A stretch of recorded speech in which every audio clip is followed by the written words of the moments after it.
Five Nights at Freddy's 2, more like 2 hours of my life that I'm not getting back. That wasn't clever. Let me try again. Let me divert your attention to my Letterboxd review of Five Nights at Freddy's 2. I referred to some of the animatronics as thickums. If this is a new term to you, then let me help you out. In the past, I have used the term chunkalunka, and thickums is different. A chunkalunka is the family cat of my boyfriend, Viper. Look at this big ol' fella. That is a chunkalunka. A thickum is whatever the bird-looking animatronic is in Five Nights at Freddy's 2. The sort of chicken-looking thing that they yassified for the sequel. Whether or not you're new to this channel, I hope that was enlightening. Welcome. I talk about horror movies here in what is typically a well-lit room. However, the time of day that I'm shooting is allowing the sun to really throw off my vibe. And I may be the Antichrist, but I cannot control the sun. If you enjoy talking about horror all year round, then you definitely should subscribe. Also like button, notification bell, that way my videos will stay in your feed. And today, obviously, we're talking about Five Nights at Freddy's 2. I've already spoiled the fact that I was not a fan. Damn it, what else can I bring to the table? Well, in my reviews, I talk about my expectations of a movie going in, and then we talk about all my spoiler-free thoughts, and finally we get into a spoiler section. With franchise movies especially, it's really hard for me to say, like, I watched this movie so you don't have to. It's not gonna be the case today if you are a huge Five Nights at Freddy's fan, obviously. But if you're not, and you're just a commoner, a common horror fan like me, then I will say that I watched this so you don't have to. That being said, and the fact that I already showed you my Letterboxd score was a 1.5 star rating out of 5, today might be a little bit of a rant. I don't know, we'll see. I have some fun stories to tell, including the guy that I sat next to at the theater. Boy, was he interesting. But first I have to talk about all my expectations going in. I have not really thought about Five Nights at Freddy's since the last movie came out. That was in 2023 when I respectfully decided that I was not going to go to the theater and deal with all the major fans of the film in person. So I stayed and I watched it at home because I think that it's simultaneously released on Peacock or something. And I just said, the fuck? Thanks for the love on that one, guys. 2 stars. Wow. So things went downhill. Obviously, I wasn't super excited for the sequel. To paint my expectations in broad strokes, I will say bad. Didn't care. I didn't go back and rewatch the first movie. I have not dug into any of the lore of Five Nights at Freddy's. Yes, this is a heating pad. I am cold. Still haven't tried to play the games. I did not go back and watch my old review to see what my thoughts were. I didn't really let anything change my expectations because I know that this stuff just is not for me. Oh, you know there's gonna be one. You know, one of you out there is gonna be like, well, then why are you reviewing it? Why do you go see if you don't care? This is my job, pal. I get paid the big bucks to just shit all over Five Nights at Freddy's 2. Do you think I'm happy to be here right now? It's the only major wide horror release in December this year. Like, that sucks. I also don't think that I saw any of the trailers. I might have caught a glimpse here and there. This, frankly, is a movie where I don't think I would have cared to try to avoid the trailer. There were kind of some nice surprises when I first walked in because I had no idea that McKenna Grace was going to be in it or that Teo Briones was going to be in it, you know, from the first season of Chucky and Final Destination. I had no idea that Skeet Ulrich was going to be in it, so when the movie started and the credits were going, I was like, okay. And I'm a PETA girl. I support Josh Hutcherson's rights and wrongs. So I walked in not caring, but not like a curmudgeon, like, I'm determined to have a terrible time. I was seeing those names in the credits, and I was like, okay, surely this is probably going to be a little bit better than the first one. I did have a very interesting theater buddy for the experience, though. And I don't know if him being there was helpful or harmful, because honestly sometimes I got a little bit more entertainment out of him than I did from the movie, but he was very disturbing.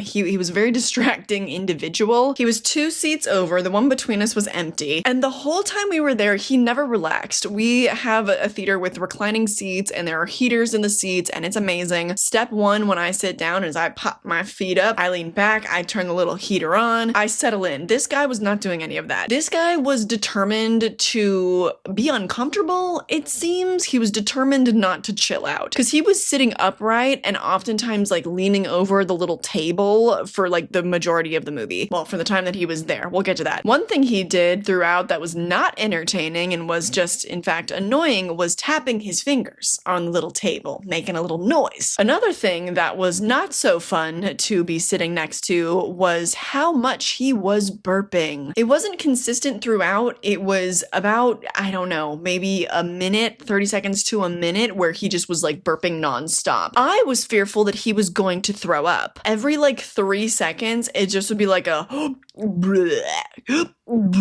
it sounded like, you know when you're a kid and you would swallow air to make yourself burp because like, that was funny. That's kind of what it sounded like he was doing, but alternatively, it also kind of sounded like he was gagging. His body was trying to expel something, and I didn't want to be there when it ultimately did, but he seemed to get that under control because like I said, it only was for like a minute, but it was a scary minute. Scarier than anything that happens in this movie. You might be wondering now, how was that piece of work entertaining you more than the movie? Well, because he would often react.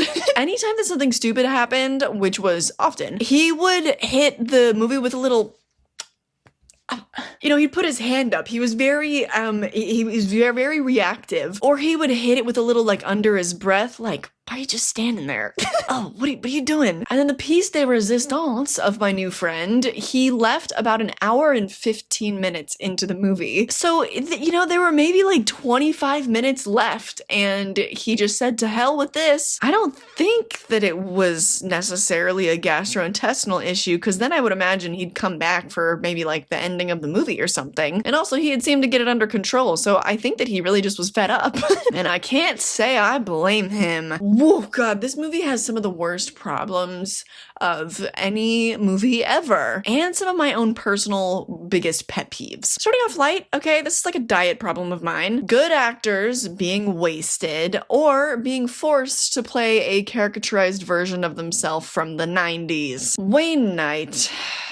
Yeah. Sometimes you kind of get the sense that somebody behind the scenes was just really excited that they got to work with somebody from Jurassic Park, and they just go, hey, do that again. But also, I know that it is Five Nights at Freddy's, and a lot about this franchise is geared towards children, and so having characters that are more or less caricatures, it should not be surprising or annoying to me. And yet it is. I might have even said this in my last review. I have no idea. Just sounds like something I would say. But when I was a teenager, we had the Insidious franchise as far as PG-13 horror went. And Five Nights at Freddy's 2, it's just like, this is what PG-13 horror is now? Are we for real? The other good actors were completely wasted. And not in the fun way. Teo Briones was killed immediately, whatever, don't really care. But McKenna Grace only having like 8 minutes of screen time, maybe? Are we for real? Does she? I mean, I don't know. Maybe I should have a bone to pick with her or her agent. Did she really need to be in Five Nights at Freddy's 2? She's already played the younger version of every actress in Hollywood. She was just in a Colleen Hoover movie. She's gonna be in a Hunger Games movie. I mean, could we really just not let her sit this one out? You think it's going in a fun direction with her. You think that they're gonna be doing something crazy and wacky and she's really gonna get to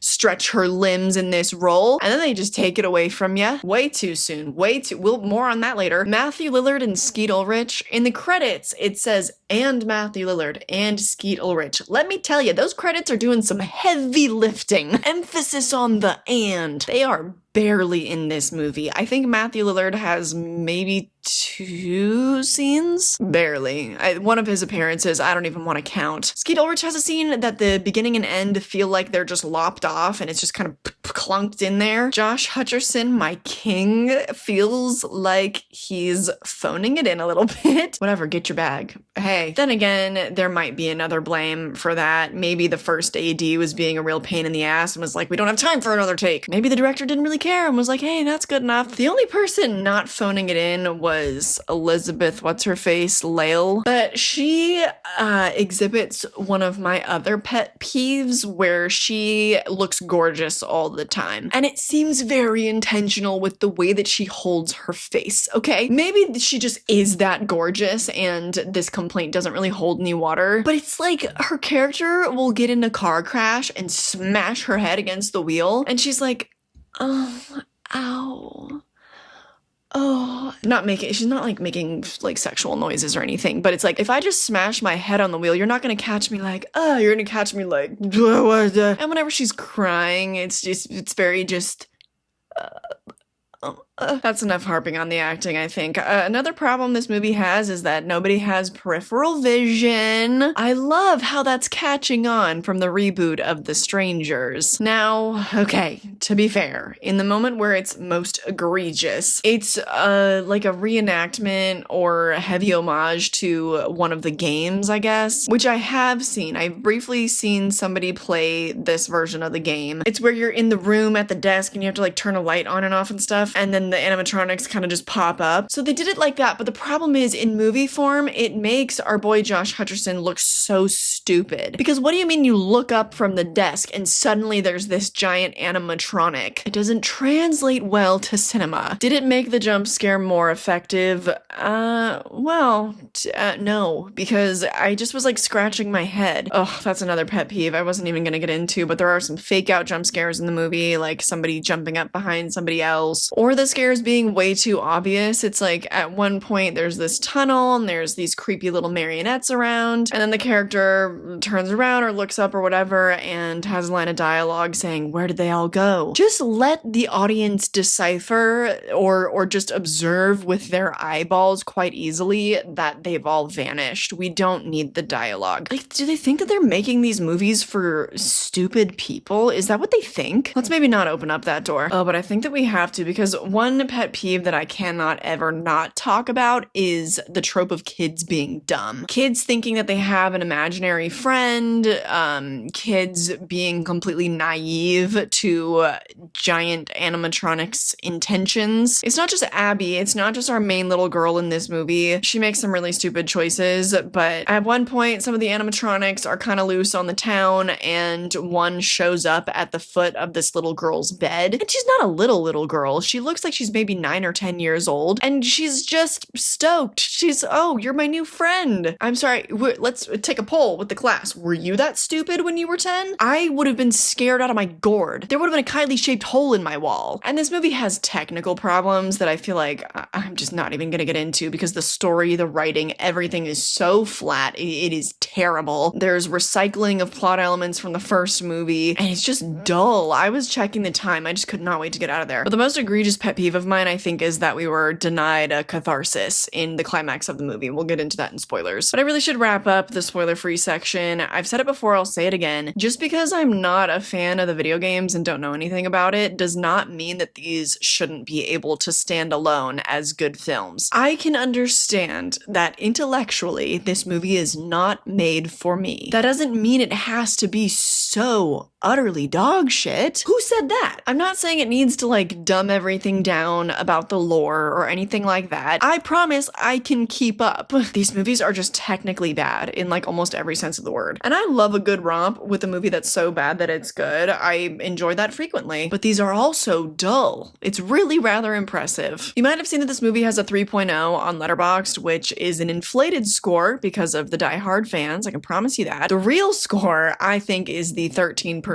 on Rotten Tomatoes. At least in my opinion. I gave this movie 1.5 stars out of 5. So if I were on Rotten Tomatoes, I guess I would have given it like a 30% or something. I think it goes without saying you can definitely skip this one. If anybody would like to do this community a huge service and let us know in the comments down below kind of the lore explored and everything that I'm missing and how I'm falling flat as a movie reviewer because I don't know all this lore and stuff, feel free. That would be really good supplemental reading for those of us that don't care. Should we get into spoilers now? Yay! God, I don't even know if I can. The whole like plot summary is not on Wikipedia yet, so I'm just gonna have to be pulling it from my noggin. If you haven't seen the movie, you're no longer safe, but in my opinion, it doesn't really matter. The movie starts off with these little girl characters that we don't know. I'm sure that a lot of fans would have put 2 and 2 together that one of them was the younger version of Elizabeth Yale's character. I have a hard time with her name. I want to say Elizabeth Yale. But at that point, I had forgotten that she was the daughter of the crazy man from the first movie. Otherwise, that might have clicked sooner, but it doesn't really matter. The cold open is this little girl who sees a little boy dragged to the back and she goes to save him, but then she's killed. So they're opening up a whole new can of crap. But we flash forward and for some reason, Abby